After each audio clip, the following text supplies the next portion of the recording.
السلام عليكم ورحمة الله وبركاته. ازيكم يا حبايبي، عاملين ايه؟ يا رب تكونوا بخير ان شاء الله. قبل ما نبدأ في الجنة ان شاء الله نصلي على سيدنا محمد صلى الله عليه وسلم.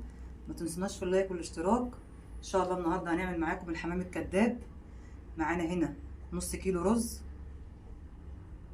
ومعانا بصل مفروم في الكبة، ومعانا كبد وقوانص، والتوابل هنا ملح وفلفل وبابريكا وثوم بودرة وبصل بودرة. هنا معانا دي الاوراق المخليه بالشكل ده كده، طبعا غسلتها بالملح والخل والليمون.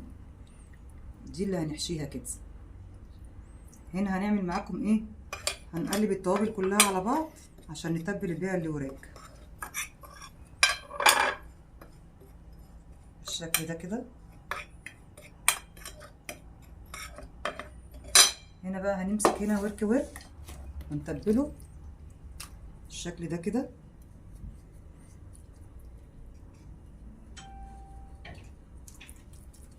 وورا برضو كده، بحيث ان كلها تبقى متبله واخده التوابل كلها صح.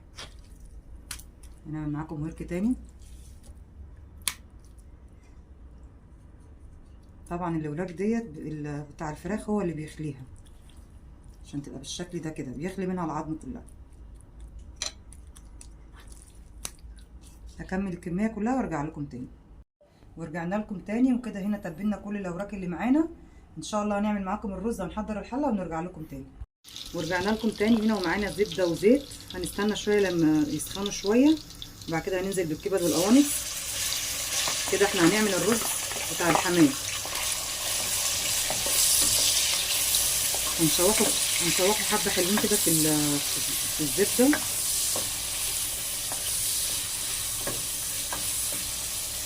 هنشوحه ونرجع لكم تاني. وهنا رجعنا لكم تاني وكده. هنا شوحنا الكبد والقوانص في الزبده والزيت بالشكل ده كده. وهننزل معاكم بالبصل، وهنشوح برضو فيه شويه.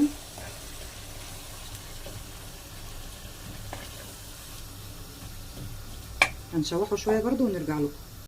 وهنا رجعنا لكم تاني. هقول لكم تاني هنا انا عملت ايه. كان معايا زبده وزيت، ومعايا ربع كيلو كبد وقوانص نزلت بيهم شوحتهم جامد. وبعد كده كان معايا بصلتين ونزلت برضو بيهم وشوحتهم جامد زي ما انتم شايفين كده. وبعد كده هنا معايا نص كيلو رز هنزل بيه، هشوح برضو فيه جامد. طبعا انا هنا هسوي الرز نص سوا، لان عشان هحشي بيه الحمام. طبعا الحمام لسه الرز هيكمل سواه في الحمام بالشكل ده كده. ودي طبعا التوابل معايا اللي انا تبلت بيها وراك الفراخ، هنزل بيها بشويه على الرز واقلب برضو بالشكل كده. ما تنسونيش في اللايك بقى والاشتراك في القناه.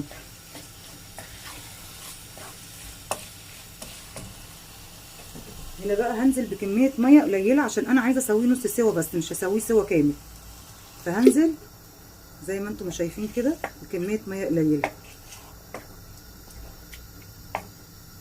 يستوي وارجع اوريهولكم. وهنا رجعنا لكم تاني. وهنا كده الرز استوى نص سوا.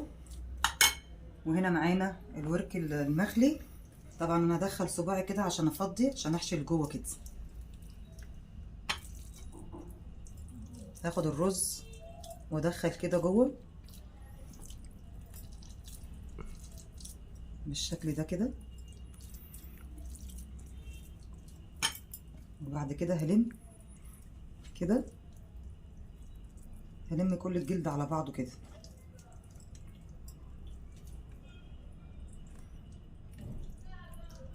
زي ما انتم شايفين كده.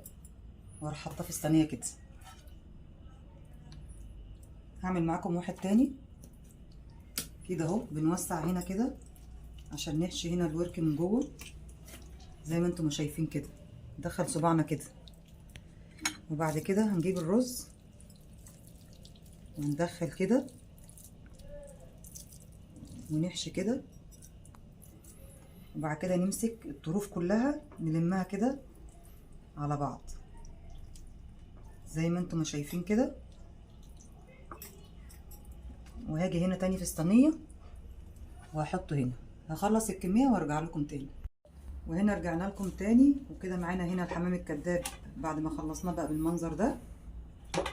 هنا انا معايا شوربه، هحط كوبايه شوربه على كل صينيه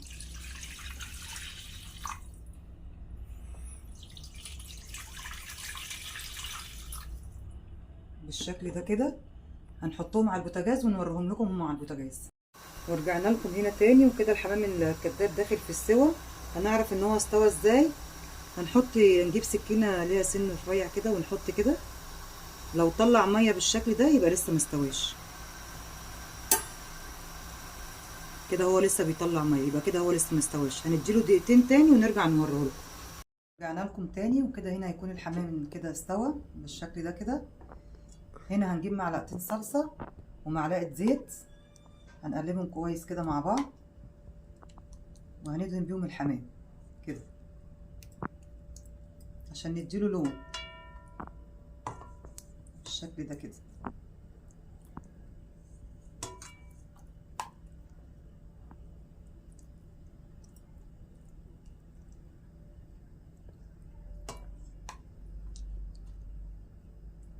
بالشكل ده كده، وهنحطه تحت الشوايه بس ياخد لون.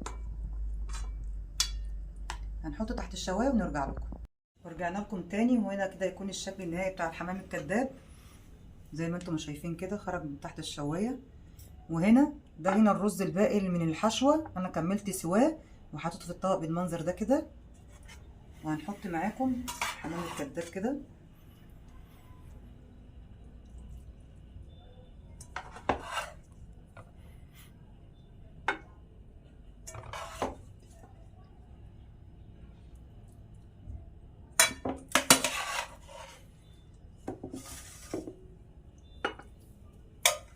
وده كده هيكون الشكل النهائي للحمام الكداب.